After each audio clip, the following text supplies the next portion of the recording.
नमस्कार विद्यार्थियों। आज का हमारा टॉपिक है फर्स्ट वर्ल्ड वार, प्रथम विश्व युद्ध, जो कि 1914 ईस्वी से 1918 ईस्वी के बीच लगभग 4 सालों तक चलने वाला यह युद्ध था।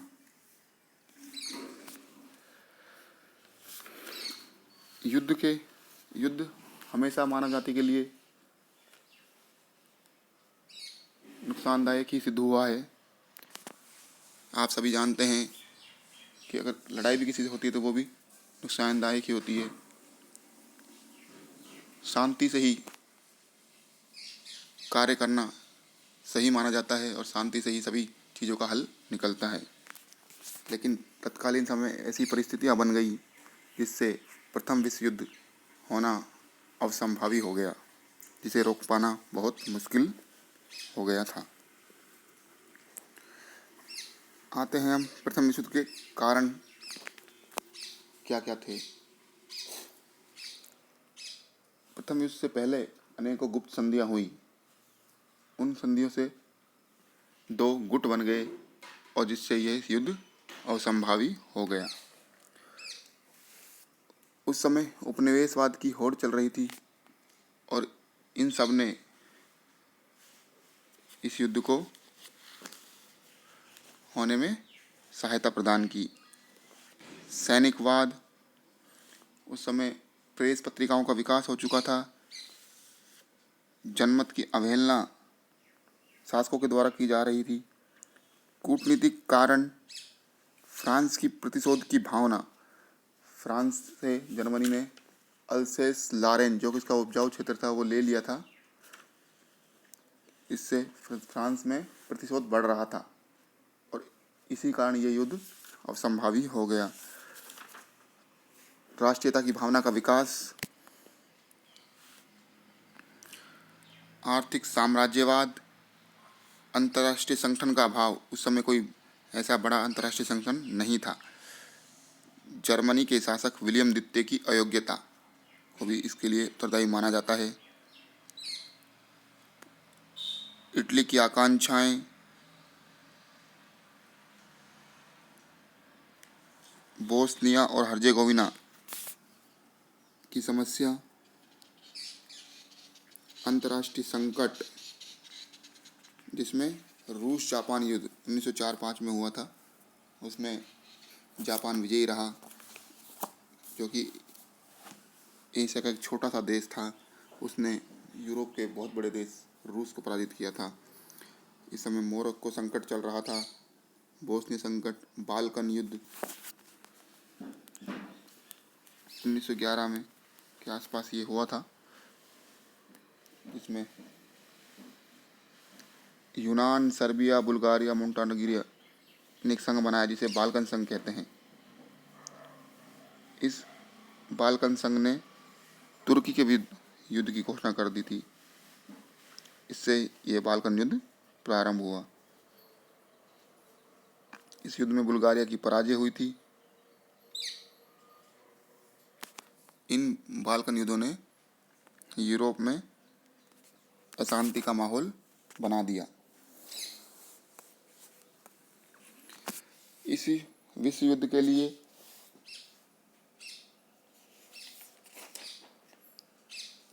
अलग अलग राष्ट्रों को उत्तरदायी ठहराया जाता है, जैसे कि जर्मनी, ऑस्ट्रिया, रूस, फ्रांस, इंग्लैंड, सर्बिया। इन सभी के अपने अपने तर्क थे, अपने अपने हित थे, इसलिए ये सब इस युद्ध में भाग लिया।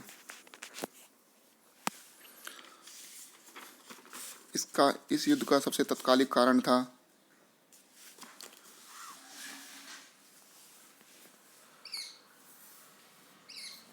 28 जून 1914 ईस्वी को ऑस्ट्रिया के राजकुमार ड्यूक फर्डिनेंड की बोस्निया में कुछ क्रांतिकारियों के द्वारा हत्या कर दी गई और इस घटना ने प्रथम विश्व युद्ध में आग में घी का काम किया।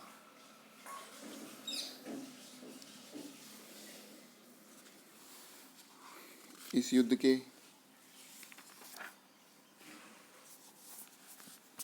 दो गुट बने। पहला त्रिगुट था, जिसे ट्रिपल अलायंस भी कहा जाता है, जिसमें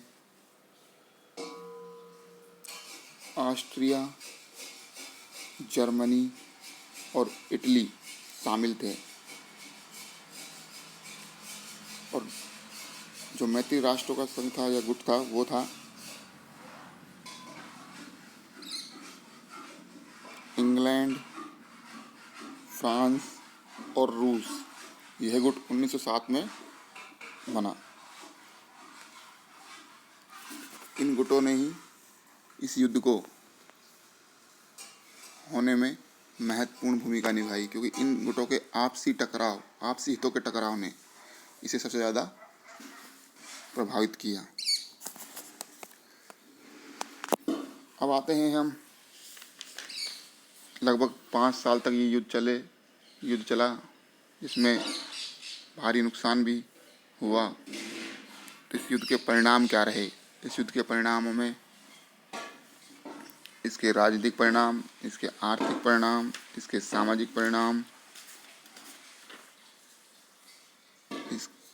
इन सब बातों पर हम चर्चा करेंगे।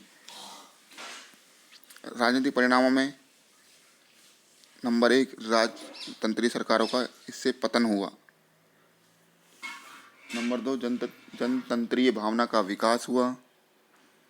नंबर 3, राष्ट्रीयता की भावना का विकास हुआ। अंतर्राष्ट्रीयता की भावना का विकास हुआ। इस युद्ध के परिणाम स्वरूप ही अमेरिका का उत्कर्ष और जापान का उत्कर्ष हुआ। तो ये सब इसके राजनीतिक कारण थे। राजनीतिक परिणाम थे। आर्थिक परिणामों में उत्पादन क्षमता का ह्रास हुआ या कमी हुई, वस्तुओं के मूल्यों में वृद्धि हुई, राष्ट्रीय ऋण भार बढ़ा, जनता पर विभिन्न करों का भार डाला गया और इससे बेरोजगारी बढ़ी। इसके सामाजिक परिणामों में अत्यधिक जनहानि हुई, महिलाओं के सामाजिक स्तर में सुधार हुआ, जातीय कटुता की भावना में कमी आई, श्रमिकों में जागृति उत्पन्न हुई, शिक्षा का भी विकास हुआ। इससे समाजवाद का विकास हुआ और वैज्ञानिक प्रगति की ओर समाज बढ़ने लगा। प्रथम युद्ध के परिणाम स्वरूप ही पेरिस शांति सम्मेलन हुआ, जिसमें विल्सन ने भी अपने 14 सूत्र दिए। वर्साई की संधि, जिसके ही परिणाम स्वरूप राष्ट्रसंघ का उदय, इसका एक महत्वपूर्ण परिणाम रहा है। इस प्रकार हम देखते हैं कि यह युद्ध जरूर नुकसानदेह था, लेकिन इसके कुछ लाभ भी हुए, जो हमने बताया कि इससे अंतर्राष्ट्रीय संगठन राष्ट्रसंघ का उदय हुआ। तो ये था हमारा प्रथम विश्व युद्ध। धन्यवाद।